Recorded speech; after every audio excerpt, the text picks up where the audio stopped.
देखो मैंने क्या बताया, Archimedes principle. According to Archimedes क्या लिखा हुआ है, when a body is immersed, जब कोई भी बॉडी इमर्स्ड होती है ना पानी के अंदर, चाहे वो फुल्ली हो, पूरी तरह से डूबी हुई हो, या पार्सली, कुछ आधी डूबी हुई हो या कम डूबी हुई हो किसी फ्लूइड में, तो वो क्या करती है, एक एक्सपीरियंस करती है अपवर्ड फोर्स को, जिसको हम क्या बोलते हैं, वीओएनसी फोर्स भी बोलते हैं, है ना। और वो फोर्स किसके इक्वल होता है, it is equal to the weight of fluid displace by it. वो किसके इक्वल होता है, ये जो वीओएनसी फोर्स है या अपवर्ड फोर्स है, इसको हम अपवर्ड फोर्स भी बोल सकते हैं। और ये फोर्स इसके बराबर होता है, इसको हम लिख सकते हैं, जो अपवर्ड फोर्स होता है इसके बराबर होता है वेट ऑफ वाटर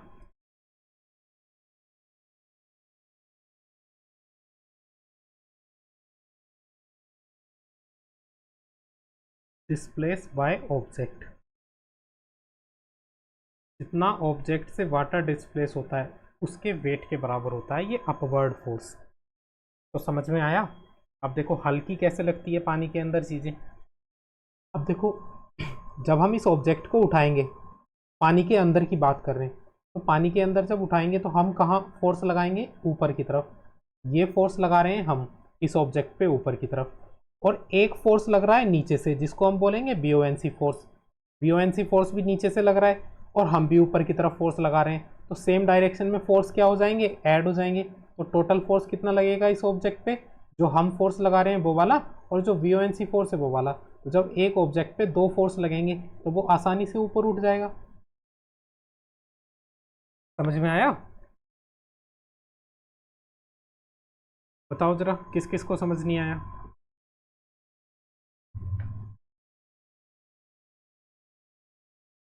तो इसको नोट करो, और चाहे ये फिगर बनाओ कॉपी में, ये फिगर भी बना लेना, इससे अच्छा समझ में आ जाएगा। और सही है। और इस चैप्टर का एक लास्ट टॉपिक रह जाता है अब, रिलेटिव डेंसिटी।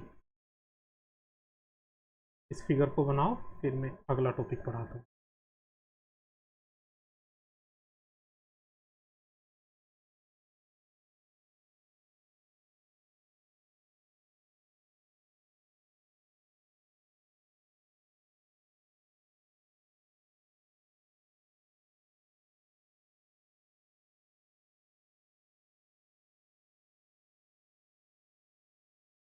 अभी रुक जाओ, सबको नोट करने दो। कर लिया अभी सबने, नोट कर लिया।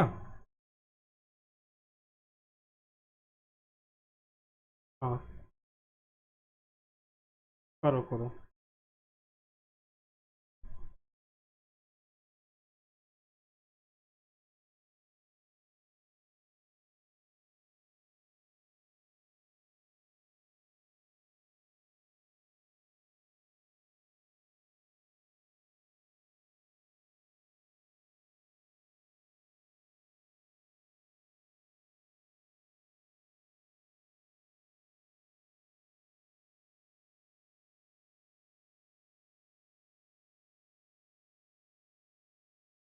यहाँ पे लिख लेना ये कौन सा वाटर है, डिस्प्लेस्ड वाटर।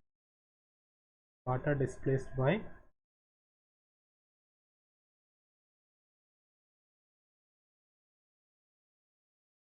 ऑब्जेक्ट।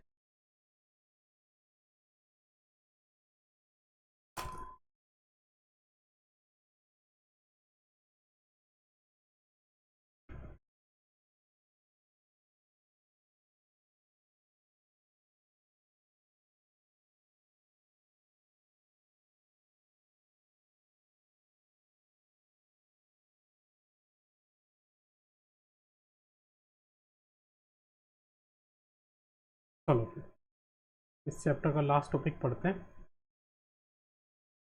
हेडिंग डालेंगे रिलेटिव डेंसिटी।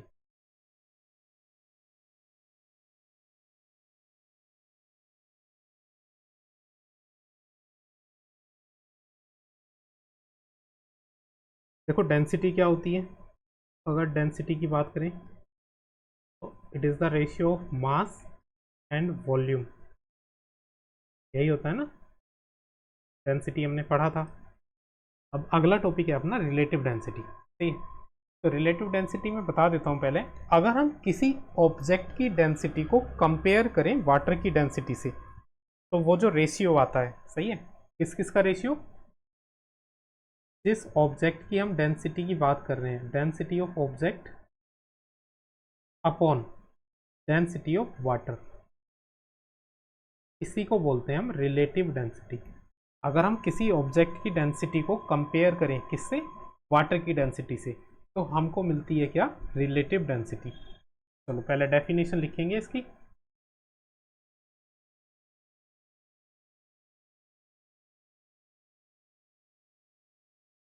इसमें लिखेंगे relative density is the density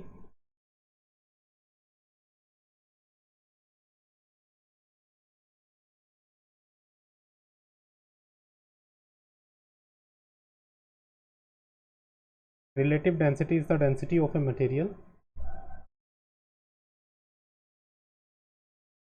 with respect to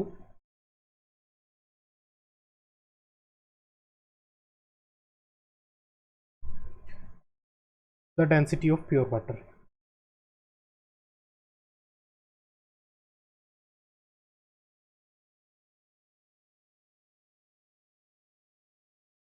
सही है।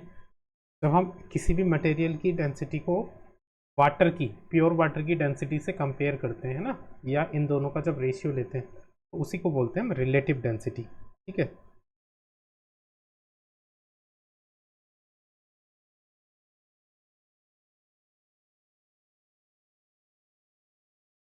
एक चीज़ इसमें लिखेंगे, जो वाटर की डेंसिटी होती है, density of water at 4 degree Celsius, 4 degree Celsius पर मैक्सिमम डेंसिटी होती है, और वो कितनी होती है, 1000 किलोग्राम पर मीटर क्यूब, 1000 किलोग्राम पर मीटर क्यूब।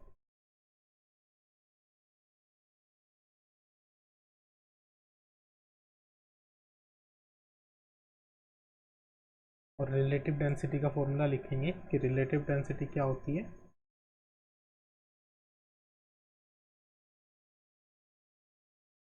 रिलेटिव डेंसिटी होती है डेंसिटी ऑफ ऑब्जेक्ट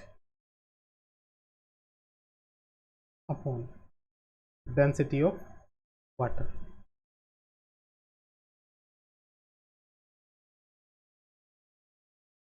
ऑब्जेक्ट की जगह सब्सटेंस लिख लो, ज़्यादा अच्छा है। ये होती है रिलेटिव डेंसिटी। और इस बात को ध्यान रखेंगे कि जो वाटर की डेंसिटी होती है वो 4 डिग्री सेल्सियस पर मैक्सिमम होती है। सही है। ये 11th का टॉपिक है, उसमें समझाते हैं। अभी के लिए तुम इसको ऐसे ही याद रख सकते हो।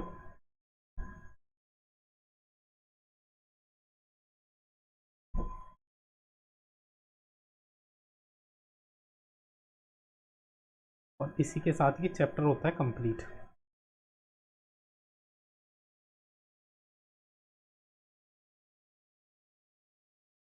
नोट कर लिया सभी ने?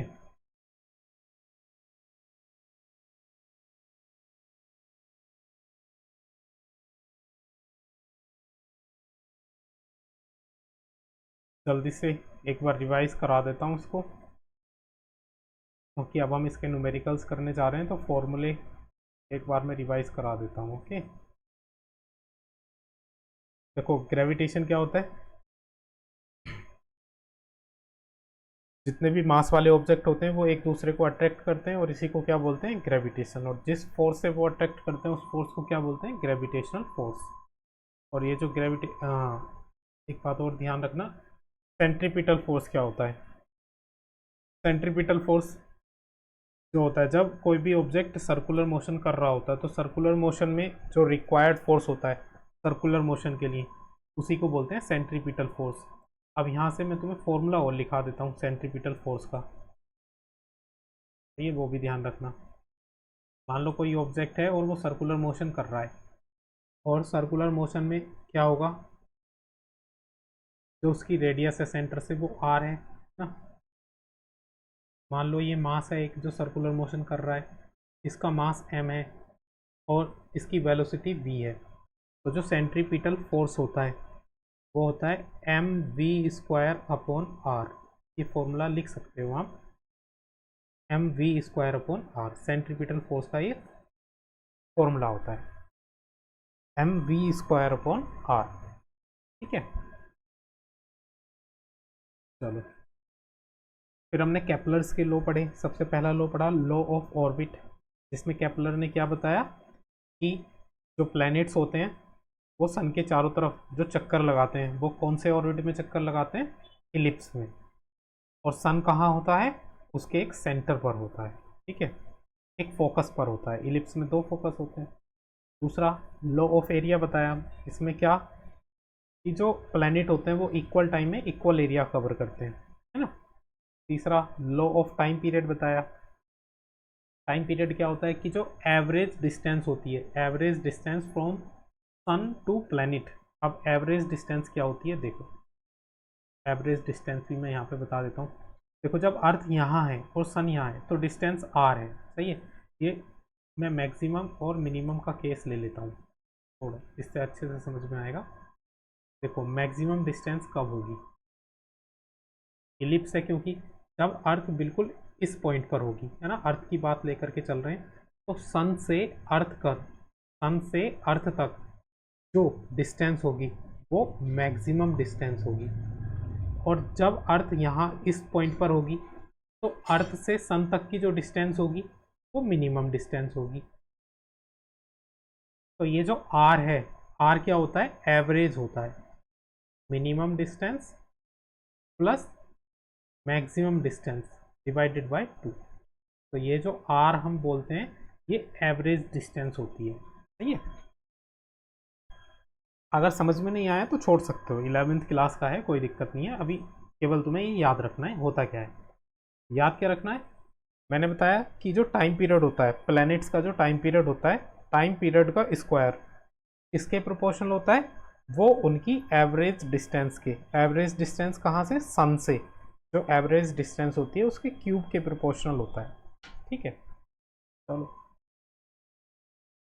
फिर आगे यूनिवर्सल लॉ ऑफ ग्रेविटेशन पढ़ा, जिसमें हमने पढ़ा ग्रेविटेशनल फोर्स किस किस पर डिपेंड होता है। पहला डिपेंड होता है दोनों मास के प्रोडक्ट पर, और इन्वर्सली प्रोपोर्शनल होता है उन दोनों के बीच के डिस्टेंस के स्क्वायर के।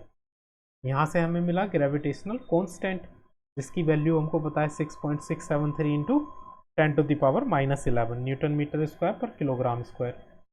फिर आगे हमने निकाली इसकी यूनिट, कैसे निकालते हैं यूनिट, है ना।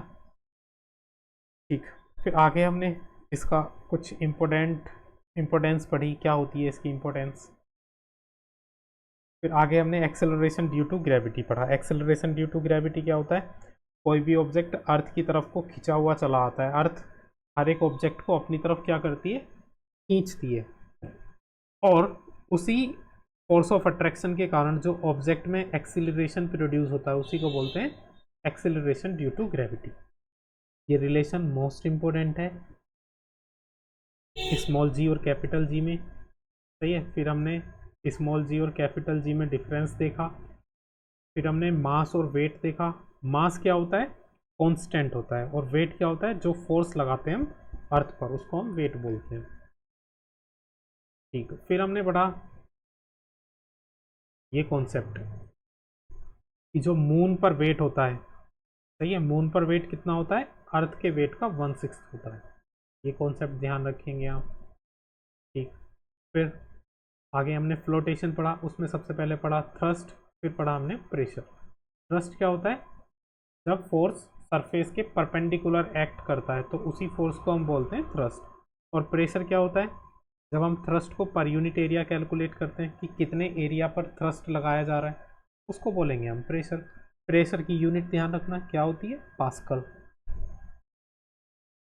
चलो फिर हमने VONC पढ़ा। VONC क्या होता है, VONC एक फोर्स होता है जब कोई भी ऑब्जेक्ट वाटर के अंदर, है ना, इमर्स्ड होता है, तो वाटर जो उस पर या किसी भी फ्लूइड के अंदर, तो जो लिक्विड ऑब्जेक्ट पर फोर्स लगाता है उसी को बोलते हैं VONC फोर्स।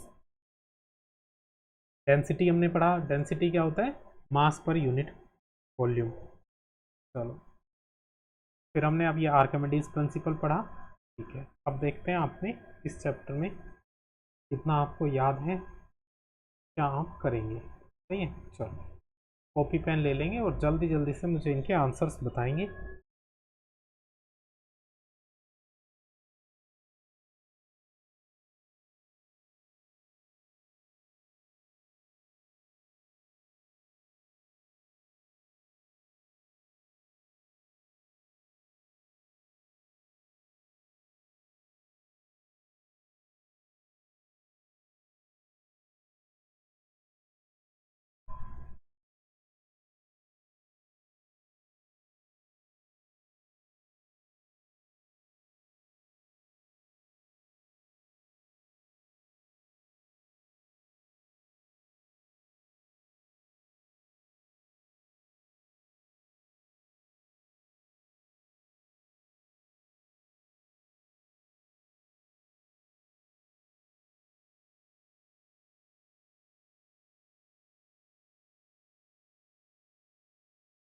आया भी किसी का आंसर?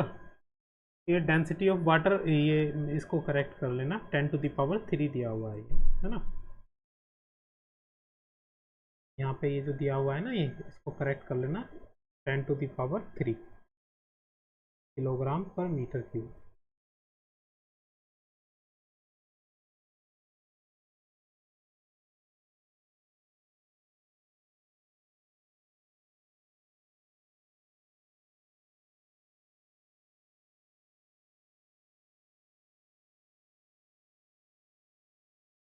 चलो देखो, देखते हैं क्या दिया हुआ है। डेंसिटी ऑफ गोल्ड, इसको हम डी और जी से रिप्रेजेंट कर लेते हैं। ये तो हमें बतानी है ना। रिलेटिव डेंसिटी दी हुई है,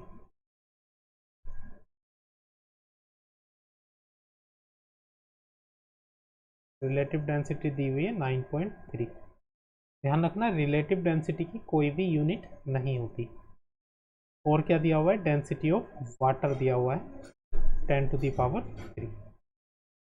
किलोग्राम पर मीटर क्यूब। सही है।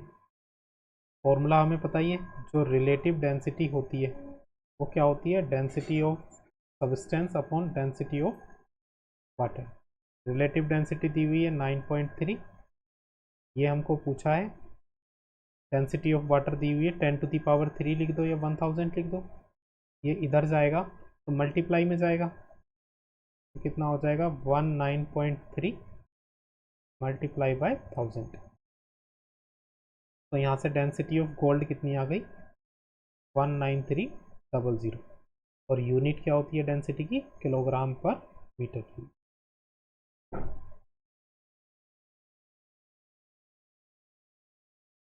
ठीक है भाई।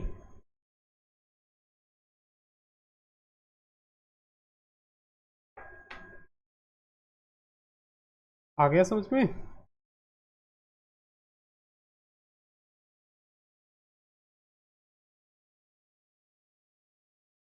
चलो अगला क्वेश्चन करते हैं।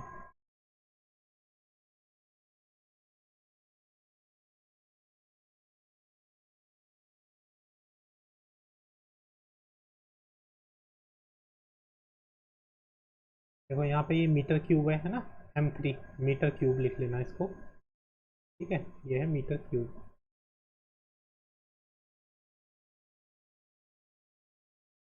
करो।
अरे आया भी आंसर नहीं।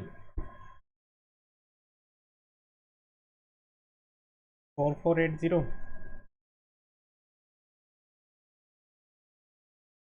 देखो मास दिया हुआ है 0.025 मीटर क्यूब।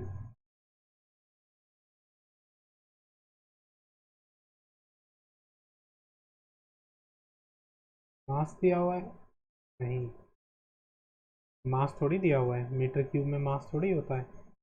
तो वॉल्यूम है, मीटर क्यूब में क्या होता है, वॉल्यूम। यह है क्या उसका वॉल्यूम। और मास कितना दिया हुआ है, मास दिया हुआ है 67 किलोग्राम। क्या पूछा है, डेंसिटी। डेंसिटी का फॉर्मूला क्या होता है, मास अपॉन वॉल्यूम। मास दिया हुआ है 67 अपॉन वॉल्यूम दिया हुआ है 0.025। पॉइंट हटाएंगे, मल्टीप्लाई कर देंगे किस चीज़ से ऊपर, 1000। तो ये हो जाएगा 6730 अपॉन 25। ठीक है, तो ये आ रहा होगा 448 आ रहा है।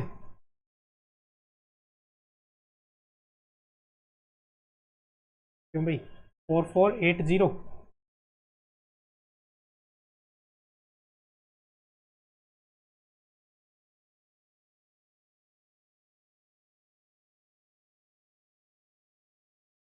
2680। अरे एक minute, sorry sorry sorry sorry, एक मिनट एक मिनट एक मिनट। हाँ 2680 ही आएगा, 2680। 2680। और डेंसिटी की यूनिट क्या होती है, किलोग्राम पर मीटर क्यूब। सही है, 2680 किलोग्राम पर मीटर क्यूब। चलो, देखो ये क्वेश्चन अच्छा है, इस क्वेश्चन को ना ध्यान से करेंगे।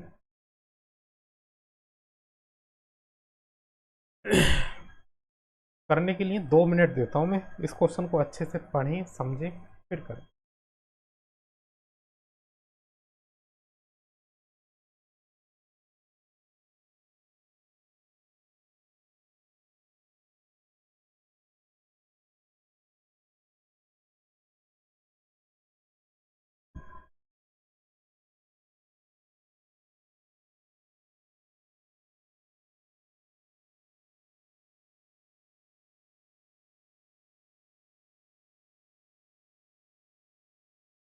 इसमें बोल देता हूँ कि कैलकुलेशन आसान करने के लिए कि इसमें जो जी की वैल्यू यूज़ करनी है, 10 मीटर पर सेकेंड स्क्वायर, ये वैल्यू यूज़ करनी है जी की।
हुआ भाई।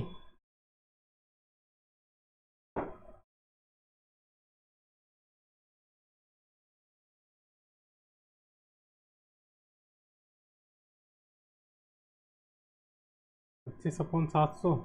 देखो इस क्वेश्चन को सही से देखेंगे, मैं बताता हूँ। जो ब्रिक होती है उसकी शेप कैसी होती है, पहले तो जरा मुझे ये बताओ।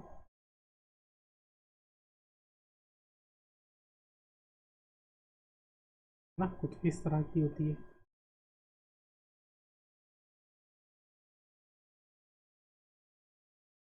ये है।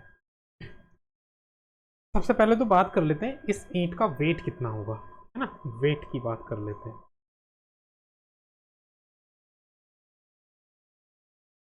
तो इसका जो हमको कितना दिया हुआ है, मास दिया हुआ है कितना, 2.5 किलोग्राम। और हमें जी बताना है, सॉरी जी तो पता है हमको, 10 मीटर पर सेकेंड। तो अगर ये अर्थ पर देखा जाए कितना फोर्स एक्सर्ट कर सकती है, तो कितना फोर्स एक्सर्ट कर सकती है ये अर्थ पर, F equals to M G, या फिर सिंप्लीफाई करेंगे तो 2.5 इंटू 10। तो यहाँ से जो फोर्स मिल जाएगा हमको, वो मिल जाएगा 25 न्यूटन। ये अर्थ पर इतना फोर्स लगा सकती है। परपेंडिकुलर है तो परपेंडिकुलर इसी को हम थ्रस्ट बोल देंगे। जब अर्थ पर रखी जाएगी तो परपेंडिकुलर ही रखी जाएगी, इसी फोर्स को हम थ्रस्ट बोल देंगे। ठीक है। इसकी डायमेंशंस दी हुई हैं। क्या क्या डायमेंशंस दी हुई हैं? Length, breadth and height. Length दी हुई है 20 सेंटीमीटर, ब्रेथ दी हुई है 10 सेंटीमीटर, और इसकी हाइट दी हुई है 5 सेंटीमीटर। सही है भाई। अब मुझे ये बताओ, इस ईंट को हम कितने तरीके से अर्थ पर रख सकते हैं। देखो, इस ईंट को एक तो ऐसे रख सकते हैं। तो जब ऐसे रखेंगे अर्थ पर, नीचे अर्थ है ना, यहाँ पे नीचे अर्थ है, इधर ये अर्थ है, इस पर एक तो हम ऐसे रख सकते हैं। जब हम इसको इस तरह से रखेंगे तो मुझे बताओ कौन सा एरिया इसका अर्थ से कनेक्ट होगा। इसकी ये वाली सरफेस, नीचे वाली सरफेस। तो व्हेन फर्स्ट केस में क्या होगा, व्हेन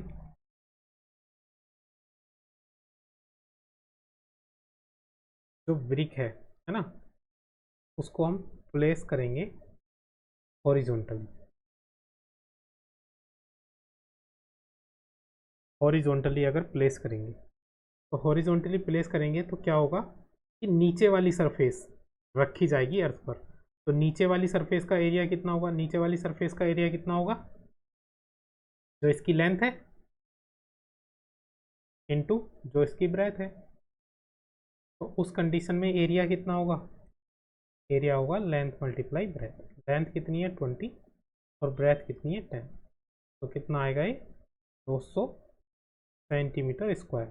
या फिर अगर मीटर में देखेंगे तो इसको डिवाइड कर देंगे किससे, इससे डिवाइड करेंगे मीटर स्क्वायर में करने के लिए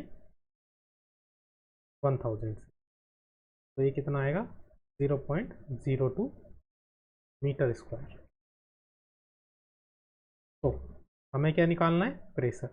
प्रेशर क्या होता है, pressure equals to thrust upon area, या फिर फोर्स अपॉन एरिया। तो प्रेशर कितना हो जाएगा, फोर्स कितना लगा रही है 25 न्यूटन, और ये कितना है 0.02। 0 यहाँ पे लग जाएगा, तो ये आ जाएगा 2500 का आधा 1250 पास्कल। ये वाला समझ में आया, बताओ जरा। अब एक तरीका तो ये हो गया इसको रखने का कि ऐसे रख सकते हैं। अच्छा, एक तरीका ऐसे रख सकते हैं ना, खड़ी करके इसको, इस तरीके से खड़ी करके भी तो रख सकते हैं, इस तरीके से। जब इसको हम ऐसे रखेंगे तो इसका कौन सा वाला एरिया होगा अर्थ के कांटेक्ट में, जो इसका नीचे वाला एरिया है। अब नीचे वाला एरिया कैसे होगा, नीचे वाले एरिया में ये क्या है, ये तो है इसकी ब्रेथ, ये है इसकी ब्रेथ, और ये क्या है इसकी हाइट। तो दूसरा केस देखते हैं। दूसरा केस में हम इसको कैसे रख सकते हैं, दूसरे केस में हम रख सकते हैं व्हेन प्लेस्ड वर्टिकली, जब ईंट को हम वर्टिकली प्लेस करेंगे। When brick placed vertically. तो उस कंडीशन में जो ब्रिक का एरिया होगा वो एरिया कितना हो जाएगा, ब्रेथ मल्टीप्लाई हाइट। ब्रेथ कितनी है 10 और हाइट कितनी है 5, तो ये हो गया 50 सेंटीमीटर स्क्वायर। या फिर अगर मीटर स्क्वायर में देखेंगे तो मीटर स्क्वायर में क्या हो जाएगा, ये 50 अपॉन कितने मीटर स्क्वायर, या फिर जो आंसर आएगा 0.005 मीटर स्क्वायर, ये आंसर आएगा। और इस कंडीशन में जो प्रेशर होगा, प्रेशर कितना होगा, pressure equals to force upon area. Force कितना एग्जर्ट करेगी ये 25, और एरिया कितना है 0.0005। पॉइंट हटाएंगे तो 3 जीरो लगाएंगे, तो ये कितना हो जाएगा 5000 पास्कल। हाँ 1 मिनट ना ऐसे ही बैठ जाओ, मैं ये वाली चेयर दे रहा हूँ। तो समझ में आया क्यों भाई?